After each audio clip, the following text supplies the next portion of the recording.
เปิดประเสริฐล้ำกราบพระธรรมคำสอนบวรไพศาลกราบพระสงฆ์สืบทอดตลอดกาลกราบสถานที่ศักดิ์สิทธิ์พิชิตชัยนะครับขออนุโมทนาสาธุการนะครับกับคุณอัมพลพฤกษ์พิชัยเลิศนะครับเต้นอีเวนต์ไทยแลนด์ก็ขอให้กิจการเจริญยิ่งขึ้นไปนะครับต่อไปนะครับเรียนเชิญคุณรติชาปานทิมนะครับได้จุดธูปเทียนที่กระบะชุด5นะครับที่ตู้พระอภิธรรม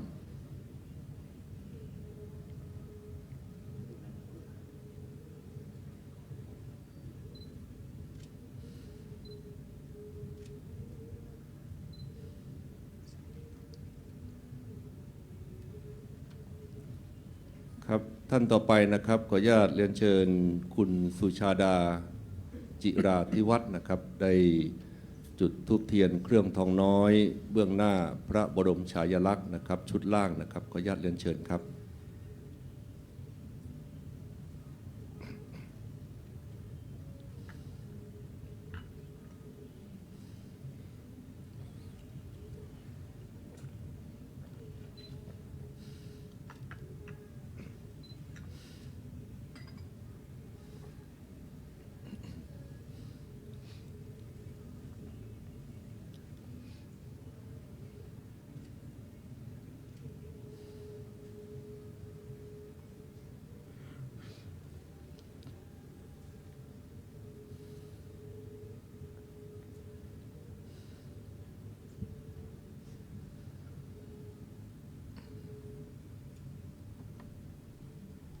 ลำดับต่อไปนะครับเรียนเชิญทุกท่านได้สมาทานศีลรับศีลโดยพร้อมเพรียงกันครับ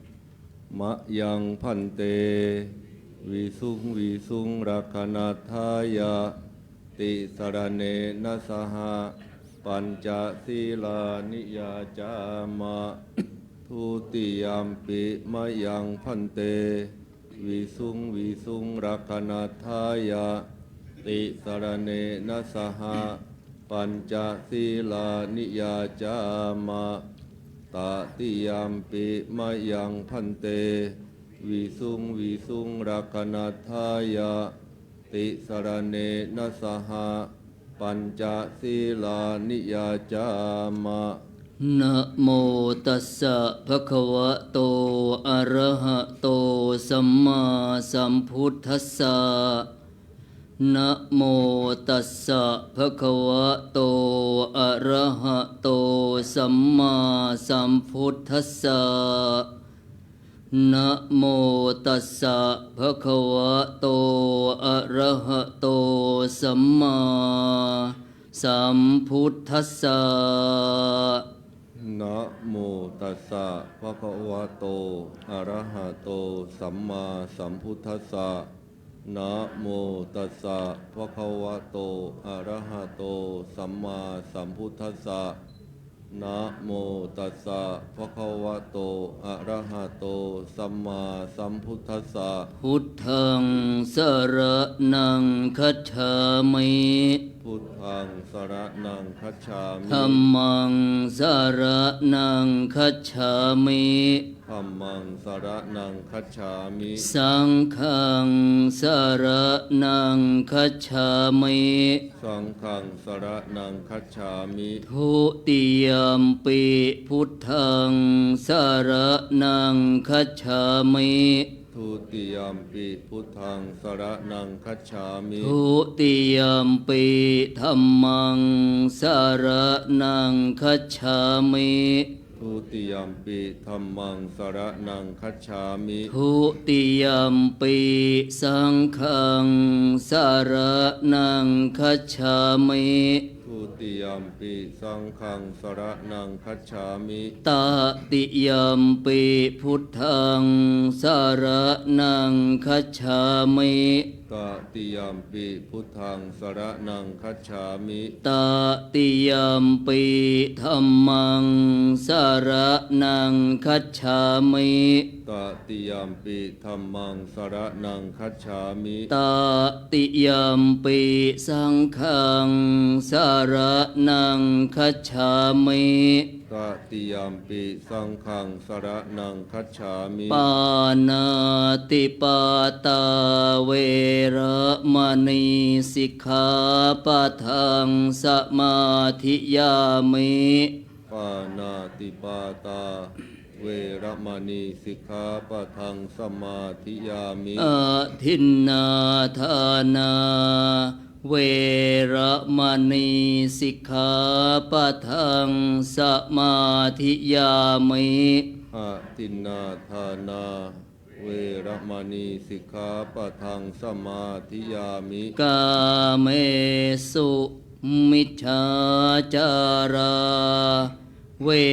ระมณีสิกขาปะทังสมาธิยามิ กาเมสุมิชฌาจาราเวระมณีสิกขาปะทังสมาธิยามิ มุสาวาทาเวระมณีสิกขาปะทังสมาธิยามิ มุสาวาทาเวระมณีสิกขาปะทังสมาธิยามิ สุราเมรยะมัชฌะปมาทัฏฐานาเวระมณี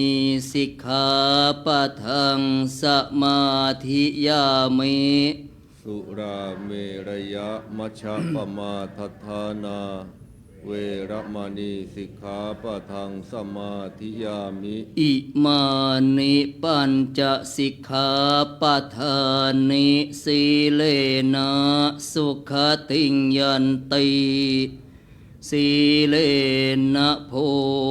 คสัมปทาสีเลนะนิพพุติงยันติตัสมาสีลังวิโสทะเย ครับลำดับต่อไปนะครับเรียนเชิญคุณอัมพลฤกษ์วิชัยเลิศนะครับเต็นท์อีเวนต์ไทยแลนด์ครับประธานในพิธี จุดธูปเทียนเครื่องทองน้อยนะครับเบื้องหน้าพระบรมฉายาลักษณ์ครับ นะโมตัสสะภะคะวะโตอะระหะโตสัมมาสั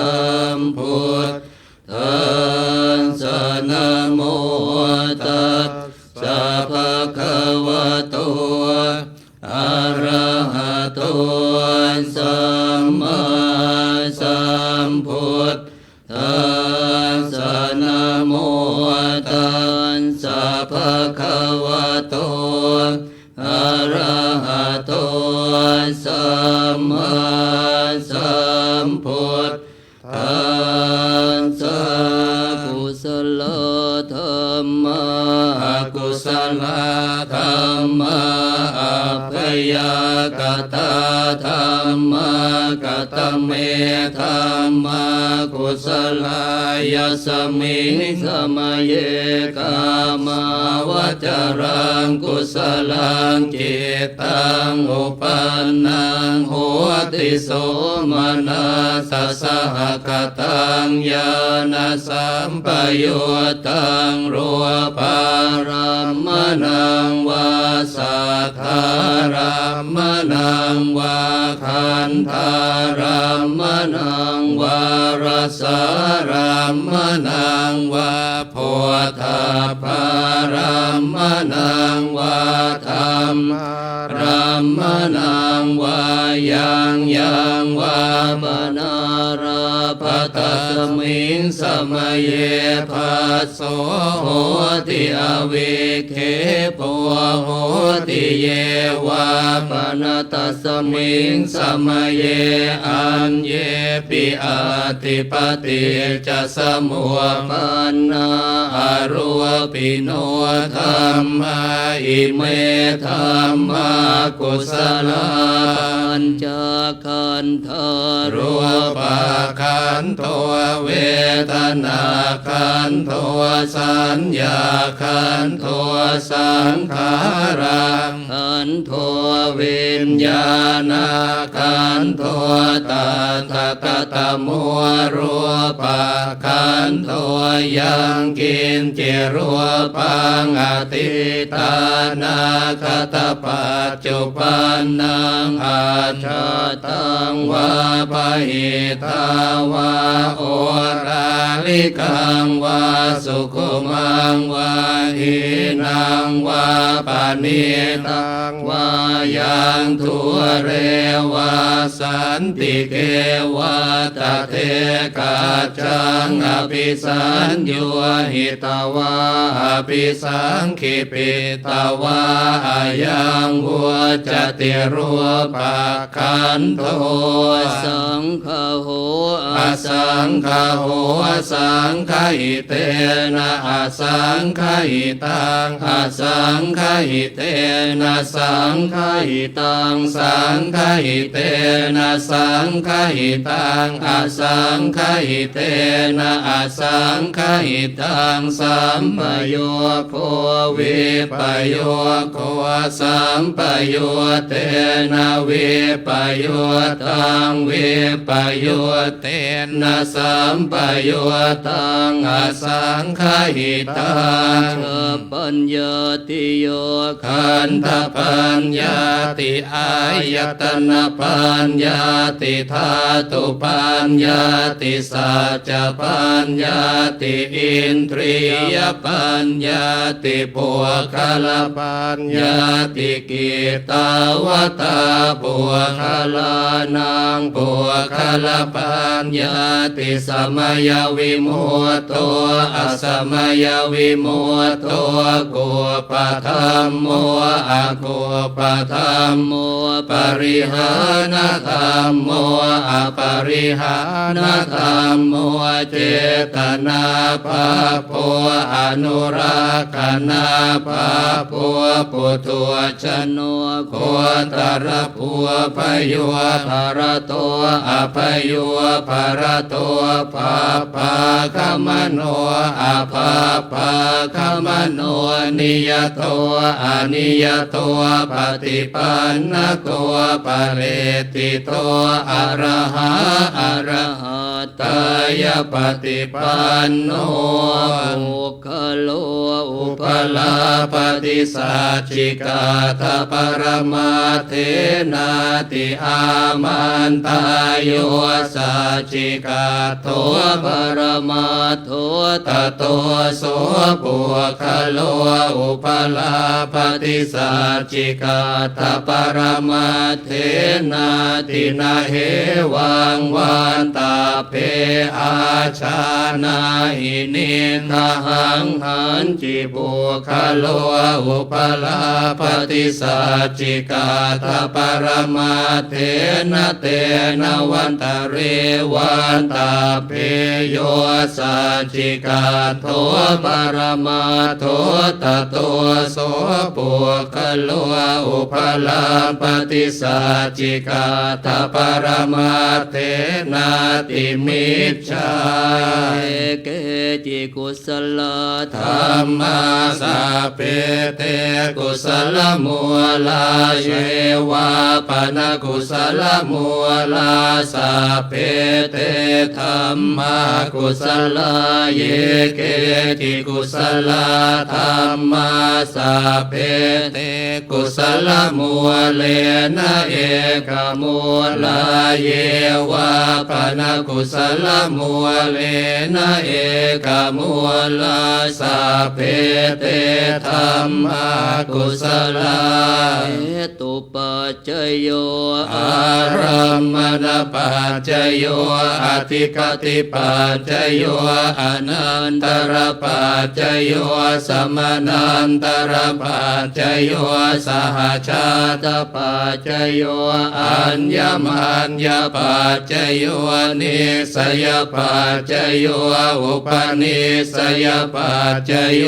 ปุเรชาตปัจจโยปัจฉาชาตปัจจโยอาเสวนปัจ จโยกรรมปัจจโยวิปากปัจจโยอาหารปัจจโยอินทรียปัจจโยฌานปัจจโยมรรคปัจจโยสัมปยุตตปัจจโยวิปยุตตปัจจโยอาทิปัจจโยนาทิปัจจโยวิคตปัจจโยอวิคตปัจจโย ครับวันนี้พระสงฆ์จะตุรวักสี่รูปนะครับได้สวดพระพิธรรมครับเป็นจบที่หนึ่งครับในช่วงนี้นะครับก็ขออนุญาตอนุโมทนานะครับกับโครงการที่ได้นำเรียนในช่วงแรกนะครับโครงการตัดแว่นสายตาถวายพระภิกษุสงฆ์สามเณรนะครับเพื่อถวายเป็นพระราชกุศลพระบาทสมเด็จพระบรมชนากาธิเบศรมหาภูมิพลอดุลยเดชมหาราชบรมนาถบพิตรและสมเด็จพระนางเจ้าสิริกิติ์พระบรมราชินีนาถพระบรมราชชนนีพันปีหลวงนะครับในวันที่5ธันวาคม2568ก็ขออนุโมทนานะครับมีผู้บริจาคนะครับหลายท่านด้วยกันหนึ่งนะครับกราบในเมตตาพระเดชพระคุณท่านเจ้าคุณพระศรีวชิราภรณ์นะครับผู้ช่วยเจ้าวาดวัดยานาวาเนี่ยบริจาค 2,000 บาทคุณสุชาดาจิราธิวัฒน์ครับบริจาค 10,000 บาทคุณประนตเสนีวงศ์ณอยุธยานะครับนายกสมาคมส่งเสริม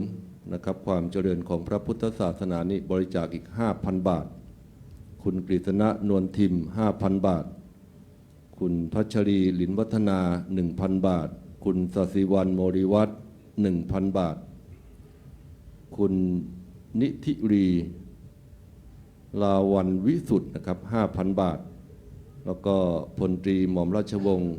วัยวัฒน์จักรพันธ์อีก 1,000 บาทนะครับก็ขออนุโมทนาสาธุการนะครับแล้วอีกเรื่องหนึ่งนะครับสืบเนื่องจากโครงการช่วยเหลือผู้ประสบอุทกภัยนะครับวัดยานาวาโดยพระเดชพระคุณหลวงพ่อพระธรรมวชิระโมดีรองเจ้าคณะภาค 4 เจ้าวาดวัดยานาวานะครับได้มอบหมายให้นะครับคณะสงฆ์อุบาสกอุบาสิกาวัดยานาวาจัดทำโครงการช่วยเหลือผู้ประสบอุทกภัยนะครับที่ภาคใต้ตั้งแต่วันที่ 24 ถึง 28 นะครับที่ได้ประชาสัมพัน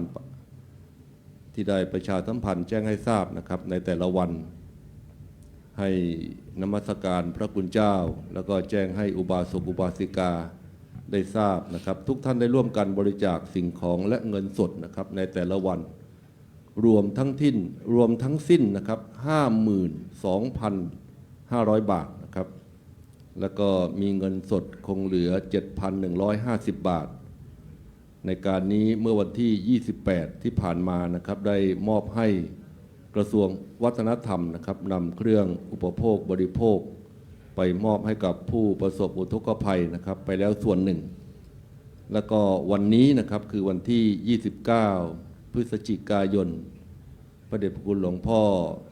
พระธรรมวชิระโมดีนะครับรองเจ้าคณะภาค 4 เจ้าวาดวัดยานาวาได้มอบหมายให้พระเดชพระคุณท่านเจ้าคุณพระศรีวชิราภรณ์นะครับผู้ช่วยเจ้าวาดเป็นผู้แทนมอบเครื่องอุปโภคบริโภคให้กับท่านพระครูใบดิกาวรเชษฐ์นะครับและก็คณะสงฆ์จากจังหวัดเพชรบูรณ์ซึ่งจังหวัดเพชรบูรณ์นั้นก็อยู่ในเขตการปกครองนะครับภาค 4 นะครับโดยพระเดชคุณหลวงพ่อพระธรรมวชิระโมดีดำรงตำแหน่งรองเจ้าคณะภาค 4 ได้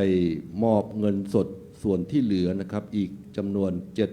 7,150 บาทนะครับที่เหลือจากยอด 52,500 บาทการนี้นะครับคุณแม่สุจัญญาภาภักพานิชกุลนะครับก็ร่วมมอบเงินสดเพิ่มอีกจำนวน 5,000 บาท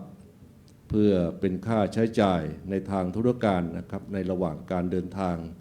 นี่คือน้ำจิตน้ำใจนะครับที่ คณะสงฆ์อุบาสกอุบาสิกานะครับของวัดยานนาวานะครับได้ร่วมด้วยช่วยกันนะครับจึงขออนุโมทนาสาธุการนะครับลำดับต่อไปนะครับพระสงฆ์จะได้สวดจบสุดท้ายครับกุศลธรรมะกุศลธรรมะอัพยากตธรรมะกตเมธรรมะกุศลยัสมิงสมัยเยกามาวจารังกุศลังจิตตังอุปันนังโหติโสมนัสสะสหกตังญาณสัมปโยตังรูปารามนังวาสัทธารามนังวาคันธารามนังวารสารามนังวาโพธาภารามนังวาธรรมารามนังวายังวาปนาราปตัสมิงสมัยเยภัสโสโหติอวิเคปโหติเยวาปนาตัสมิงสมัยเย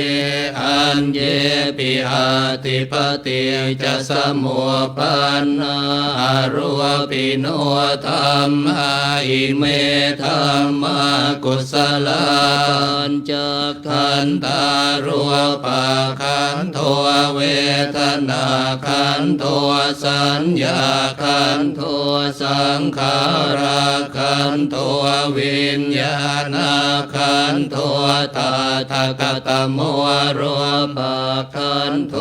ยังกินจิรูปังอติตานาคตปัจจุปันนังอาชาตังวาปหิตาวาโอราริกังวาสุขุมังวาหินังวาปณิตังวายังทุเรวาสันติเกวาตเทกาชังอภิสัญโยหิตาวาอภิสังขิปิตาวายังหัวจติรัวปะขันโทสังฆโหอสังฆโหสังฆหิเตนะอสังฆหิตังอสังฆหิเตนะสังฆหิตังสังฆหิเตนะสังฆหิตังอสังฆหิเตนะอสังฆหิตังสัมปโยโควิปโยโคสัมปโยเตนะวิปโยตังวิปโยเตนะสัมปโยตังอสังฆหิตังปัญญาติโย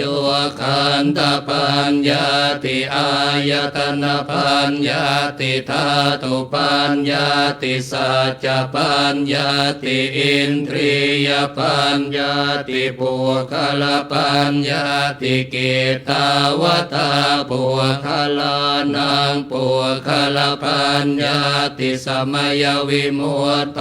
อสมัยวิมุตโตกุปธรรมโมอกุปธรรมโมปริหานธรรมโมอปริหานธรรมโมเจตนาภาโพอนุรักขณาภาโพปุตุชโนโคตรโพพโยปรโตอภโยปรโตภาภาคมโนอภาภาคมโนนิยโตอนิยโตปฏิปันนโกภเลติโตอรหะอรหัตายปฏิปันโนปุคโลอุปลาภติสัจจิกาตปรมาเทนาติอามันตายโยสัจจิกาโทปรมาโทตโตโสปุคโลอุปลาภติสัจจิกาตปรมาเทนาตินา เหวังวันตาเพอาชานาอินิกหังหันจิปัวทะโลอุปลาปฏิสัจจิกาตปรมาเทนะเทนะวันตะเรวันตาเพโยสัจจิกาโทปรมาโทตโตโสปุคะโลอุปลาปฏิสัจจิกาตปรมาเทนะติมิจฉาเยเกจิกุสลธรรมาสัพเพเตกุสลมูลาเจวาปนกุสลมูลาสัพเพเตธรรมมากุศลาเยเกจิกุศลธรรมาสัพเพเตกุศลมูเลนะเอกมูลาเยวาปนกุศลมูเลนะเอกมูลาสัพเพเตธรรมากุศลาเหตุปัจจโยอารัมมณปัจจโยอธิปติปัจจโยอนันตรปัจจโยสมานันตรปัจจโยสหชาตปัจจโยอัญญมัญญปัจจโยนิสยปัจจโยอุปนิสยปัจจโยปุเรชาตปัจจโยปัจฉาชาตปัจจโยอาเสวนปัจจโยกรรมปัจจโยวิปากปัจจโยอาหารปัจจโยอินทรียปัจจโยฌานปัจจโย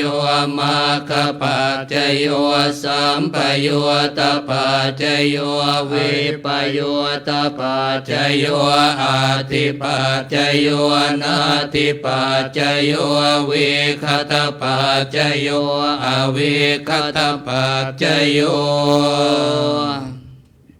ครับวันนี้พระสงฆ์4 รูปนะครับได้สวดพระพิธรรมนะครับจบเป็นที่เรียบร้อยครับลำดับต่อไปก็จะเป็นการทอดผ้าไตรบังสุกุลนะครับ เมื่อเจ้าหน้าที่ได้ลาดผ้าขาวรองโยงแล้วก็ลาดภูสายโยงนะครับก็จะได้เรียนเชิญ4 ท่านนะครับได้ทอดผ้าไตรนะครับเบื้องหน้าพระคุณเจ้า4 รูปก็ต้องขออนุโมทนานะครับกับเจ้าภาพในวันนี้นะครับเต้นอีเวนต์ไทยแลนด์นะครับคุณอัมพลพฤกษ์พิชัยเลิศนะครับพร้อมด้วยทีมงานนะครับมาเป็นเจ้าภาพในการบำเพ็ญกุศลนะครับครับลำดับต่อไปนะครับเรียนเชิญ4 ท่านนะครับทอดผ้าไตรบังสุกุลนะครับ1คุณอัมพล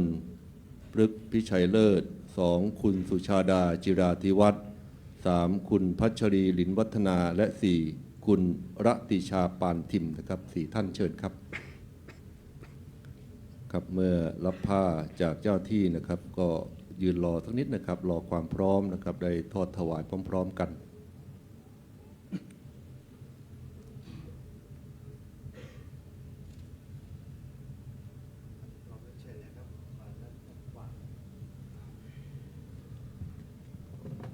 ครับเสร็จแล้วก็เรียนเชิญนั่งประจำที่นะครับที่รับรองพระสงฆ์ทั้งนั้นนะครับจะได้สดับประกรณ์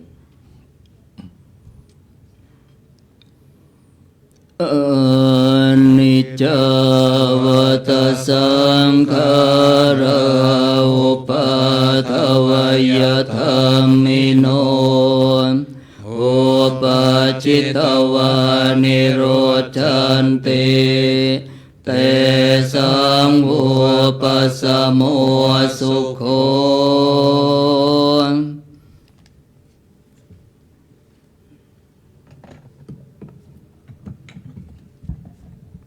เมื่อเจ้าหน้าที่นะครับได้เก็บผ้าภูสายโยงนะครับเก็บผ้าขาวรองโยงเสร็จแล้วนะครับก็จะได้เทียบ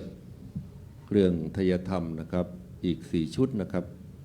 จะได้เรียนเชิญผู้ร่วมพิธีนะครับอีก4 ท่านนะครับได้น้อมถวายท่านที่1นะครับเรียนเชิญ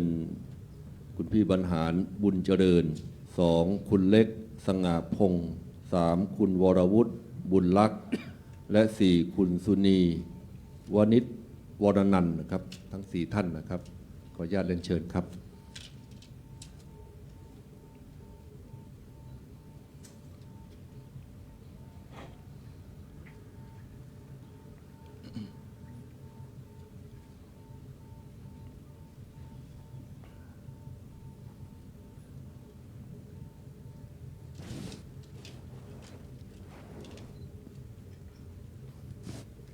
ครับน้อมถวายเสร็จแล้วก็เรียนเชิญนั่งที่รับรองนะครับพระสงฆ์ทั้งนั้นจะได้อนุโมทนานะครับเรียนเชิญกรวดน้ำเพื่อน้อมอุทิศถวายเป็นพระราชกุศลครับยะถาวาริวหาปุราปริปุเรนติสาคารังเอวะเมวะอิโตทินังเปตานังอุปกปปติอิชิตังปฏิตังตุมหังคิปะเมวะสมิจฉันตุสัพเพปุเรนตุสังกปาจันโทปนะระโสยถามณิโชติระโสยถาสัพพิติโยวิวัชชันตุสัพพะโรโควินาศตุมาเตภวัตวันตรายโยสุขิธิขายุโกภวสัพพิติโยวิวัชชันตุสัพพะโรโควินาศตุมาเตภวัตวันตรายโยสุขิธิขายุโกภวสัพพิติโยวิวัชชันตุสัพพะโรโควินาศตุมาเตภวัตวันตรายโยสุขิธิขายุโกภวะอภิวาทนาสิริสนิจังวุฒาปจายโนจัตตารโอธรรมวัฏันติอายุวันโนสุขังภาลังอัฏฐสิเมอากาสิเมยาติเมตาสขาจะเมเปตานังทักขินังทัจจาปุเพกตมโนสรังนาหิรุณังวาโสโกวายาวันยาปริเทวนานาตังเปตานามาทายาเอวังติทันติยาตโยอายัญจะโคตาคินาทินาสังฆามิสุปฏิทิตาทิคารตังหิตายาสถานาโสอุปกัปปติโสยติธรรมโมจายนิทัสสิโตเปตานาปุชาจักตาอุลาราภลัญจะภิกขุนามโนปทินังตุมเหหิปุญญังปัสสุตังอนาปกันติภวตุสัพพมังคลังราคันตุสัพพเทวตาสัพพะพุทธานุภาเวนัสสทธาโสทิภวันตุเตภวันตุสัมภมังคลังราคันตุสัพพเทวตาสัมภธรรมานุภาเวนัสสทธาโสทิภวันตุเตภวันตุสัพพมังคลัง ราคันตุสัพพเทวตาสัพพสังฆานุภาเวนัสสทธาโสติภาวันตุเตกับในร่วมเมตตานะครับคณะสงฆ์วัดยานนาวานะครับจะได้เมตตาอธิษฐานจิตนะครับเจริญจิตภาวนาเพื่อน้อมอุทิศถวายเป็นพระราชกุศลนะครับพร้อมกับผู้ร่วมพิธีทุกท่านนะครับเชิญนั่งสมาธินะครับเจริญจิตภาวนาเพื่อน้อมถวายเป็นพระราชกุศลนะครับตามเวลาอันสมควร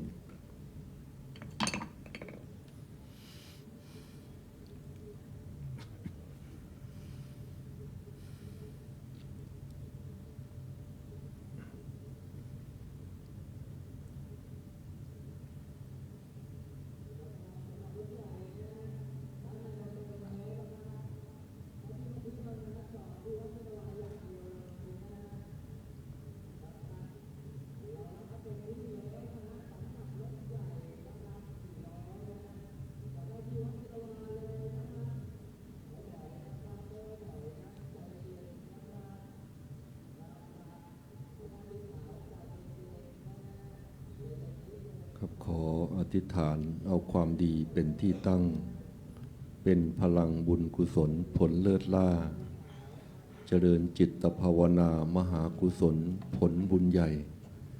น้อมอุทิศถวายสมเด็จพระพันปีแม่แห่งแผ่นดินขอพระองค์เสด็จดุสิตสวรรค์ชั้นฟ้าเถิดครับลำดับต่อไปนะครับในที่สุดนะครับของการบำเพ็ญกุศลสวดพระพิธรรมนะครับขอเชิญคุณอัมพลนะครับพฤกษ์พิชัยเลิศเต็นอีเวนต์ไทยแลนด์นะครับประธานในพิธีได้กราบพระนะครับที่โต๊ะหมู่บูชาแล้วก็กราบเบื้องหน้าพระบรมฉายาลักษณ์ตามลำดับนะครับ